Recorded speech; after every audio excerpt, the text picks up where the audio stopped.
नमस्कार दोस्तों, स्वागत है आप सबका हमारे YouTube चैनल पर। आज हम शुरू करने वाले हैं एक नई सीरीज़ जिसका नाम है सॉलिडवर्क्स फॉर बिगिनर्स। अगर आप 3D डिज़ाइन, मैकेनिकल मॉडलिंग या CAD सीखना चाहते हैं तो ये वीडियो आपके लिए ही है। सबसे पहले समझते हैं कि सॉलिडवर्क्स है क्या। सॉलिडवर्क्स एक 3D CAD सॉफ्टवेयर है जिसका उपयोग हम mechanical design, product modelling, simulation और मैन्युफैक्चरिंग में किया करते हैं। इससे आप 3D मॉडल्स, 2D ड्राइंग्स और कॉम्प्लेक्स असेंबलीज आसानी से बना सकते हैं। ये इंडस्ट्री ग्रेड सॉफ्टवेयर है, मतलब कंपनियों में असली प्रोजेक्ट्स इसी में ही डिज़ाइन होते हैं। सबसे पहले जैसे ही हम सॉलिडवर्क्स स्टार्ट करेंगे, हमें ये वेलकम स्क्रीन नज़र आएगी। वेलकम स्क्रीन में हम देख सकते हैं कि हमें मेन 3 बटन्स नज़र आते हैं। सबसे पहला है पार्ट, दूसरा असेंबली, तीसरा है ड्राइंग। पार्ट में अगर हम क्लिक करेंगे तो हमारा वर्कस्पेस ओपन होगा जिसमें हम डिज़ाइन कर सकते हैं। हमारे जो 3D पार्ट है, सिंगल पार्ट हम डिज़ाइन कर सकते हैं। अगर हमने ऑलरेडी कई पार्ट्स डिज़ाइन करके रखे हैं और हमें उसकी असेंबली करनी है तो हम असेंबली वाले वर्कस्पेस में क्लिक करेंगे। अगर हमारे पास असेंबली भी क्रिएटेड है, पार्ट्स भी क्रिएटेड है, हमें उसका 2D ड्राइंग बनाना है तो हम ड्राइंग वाले बटन पर क्लिक करेंगे तो हमें पूरा वर्कस्पेस ड्राइंग का मिलेगा। ओके। अगर हमारे पास कोई ऑलरेडी बनाई हुई फाइल्स है, वो हमें ओपन करनी है तो हम ओपन पर क्लिक करेंगे और यहाँ पर रिसेंट डॉक्यूमेंट्स में भी हमें हमारी पुरानी सारी फाइल्स दिखती है। तो हम आज देखेंगे कि हमारा पार्ट का वर्कस्पेस है वो कैसा है और उसमें हम कैसे नेविगेट कर सकते हैं। ओके। तो सबसे पहले हम स्टार्ट करते हैं पार्ट मॉडलिंग। तो हम क्लिक करेंगे पार्ट पर। जैसे ही हम पार्ट पर क्लिक करते हैं तो हमें ये पूरा वर्कस्पेस हमारा पार्ट मॉडलिंग के लिए आ जाता है। उसमें सबसे पहले टॉप पर जो मेनू है वो हमारा मेनू बार है। वहाँ पर हमारे जो बेसिक्स मेनूज होते हैं वो सब है। For example file, edit, view, insert etcetera. Okay. उसके नीचे हमारा जो कमांड मैनेजर आता है, इसको हम रिबन भी बोल सकते हैं, कमांड रिबन। ओके। यहाँ पर सारे टैब्स होते हैं, जैसे कि फीचर टैब है, स्केच है, शीट मेटल है, वो सब। इस टैब में जैसे ही क्लिक करेंगे फीचर टैब पर तो उसके सारे कमांड हमें यहाँ पर दिखेंगे। स्केच पर क्लिक करेंगे तो हमें स्केच के सारे कमांड दिखेंगे। फिर उसके नीचे जो ये वाइट एरिया है, कैनवास है, उसको हम कैनवास बोलते हैं, जहाँ पर हम पूरा हमारा जो पार्ट है, वो जो मॉडल बनाएंगे वो यहाँ पर ही बनाएंगे हम। ओके। उसके लेफ्ट साइड में यहाँ पर हमें हमारा फीचर ट्री दिखता है। जो भी हम फीचर यूज़ करते हैं वो यहाँ पर एक ट्री के रूप में दिखेगा हमको, ताकि हम अगर बाद में कोई भी एडिट करना है तो हम एडिट कर सकते हैं, वो सब यहाँ से कर सकते हैं। ओके। सो हम सबसे पहले स्टार्ट करेंगे एक बेसिक क्यूब बनाने से, जो कि 3D मॉडल का सबसे बेसिक होता है। ओके। तो क्यूब बनाने के लिए हम क्या करेंगे, उस क्यूब का हमें पहले एक स्केच बनाना पड़ेगा। ओके। क्योंकि जो भी सारी 3D डिज़ाइंस होती है वो स्केच में से ही बनती है। तो जो स्केच है वो 2D स्केच होता है, उसमें से हम उसको 3D में कन्वर्ट करते हैं। तो स्केच बनाने के लिए सबसे पहले हम क्या करेंगे, कोई एक प्लेन सिलेक्ट करेंगे।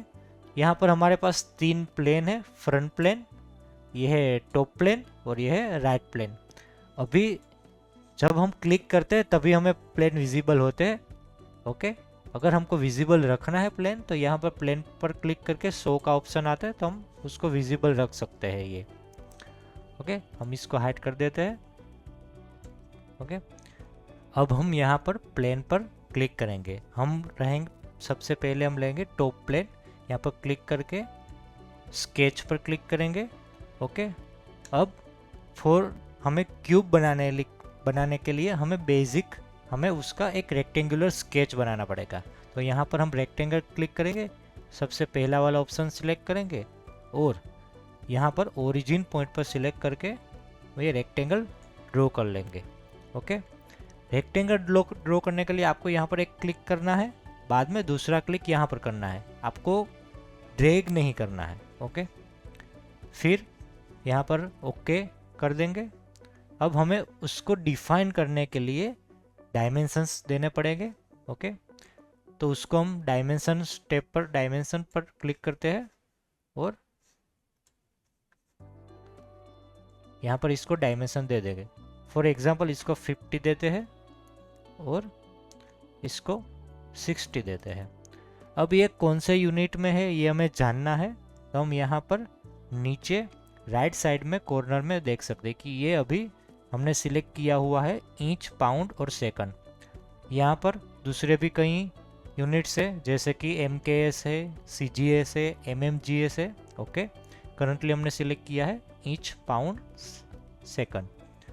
तो हमने ये रेक्टेंगल बनाया 50 इंच बाय 60 इंच का। अब यहाँ पर हम राइट पर क्लिक करेंगे और अब हमें स्केच से बाहर जाना है, हमें स्केच सेव करके। तो यहाँ पर हम क्लिक करेंगे। ओके, ये हमारा स्केच से हम बाहर निकल गए।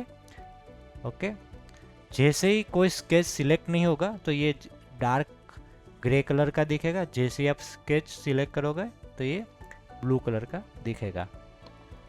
अब हम इस 2D स्केच में से हमें 3D मॉडल बनाना है, तो हम यहाँ पर कमांड मैनेजर में फीचर्स में जाएंगे।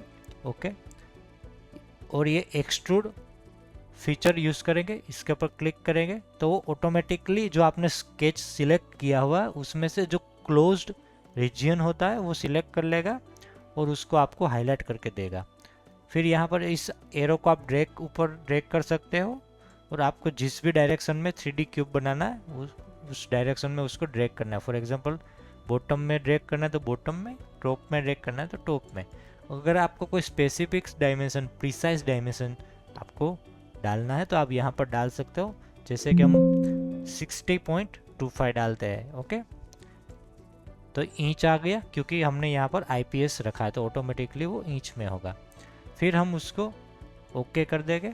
ओके, तो हमको ये क्यूब बन जाएगा। अगर आपको इसको रोटेट करना है तो आप कीबोर्ड में से एरो की से भी रोटेट कर सकते हो, माउस में से आपका जो स्क्रॉल व्हील है उसको क्लिक करके आप रोटेट कर सकते हो। स्क्रॉल व्हील को दबा के रखना है और फिर इसको रोटेट करना है तो आप रोटेट कर सकते हो। अगर आपको कोई पर्टिकुलर व्यू चाहिए तो आपको स्पेस बार दबाना है, यहाँ पर आपको अपना व्यू क्यूब दिखेगा। फिर यहाँ पर जो भी आप सिलेक्ट करोगे प्लेन वो व्यू दिखे। फॉर एग्जाम्पल अगर टॉप व्यू करते हैं तो यहाँ पर क्लिक करते हैं टॉप पर तो ये टॉप दिखेगा। फिर से स्पेस दबाए। अगर आपको आइसोमेट्रिक देखना है तो ये कॉर्नर पर क्लिक करोगे तो अपने को आइसोमेट्रिक दिखेगा। फिर दूसरी साइड का आइसोमेट्रिक ये देखेगा। ओके, स्क्रॉल को आगे करोगे तो जूम आउट होगा, स्क्रॉल को अपनी तरफ करोगे तो जूम इन होगा। ओके, तो ये हमारा बेसिक 3D क्यूब था। हम नेक्स्ट वीडियो में देखेंगे कि ये स्केच के जो सारे कमांड है उसको हम कैसे यूज़ कर सकते हैं और हम नए नए तरह के स्केच कैसे बना सकते हैं। ओके, इस वीडियो में इतना ही। क्यों, आप सबका धन्यवाद। प्लीज़ शेयर करें, कमेंट करें और चैनल को सब्सक्राइब करें।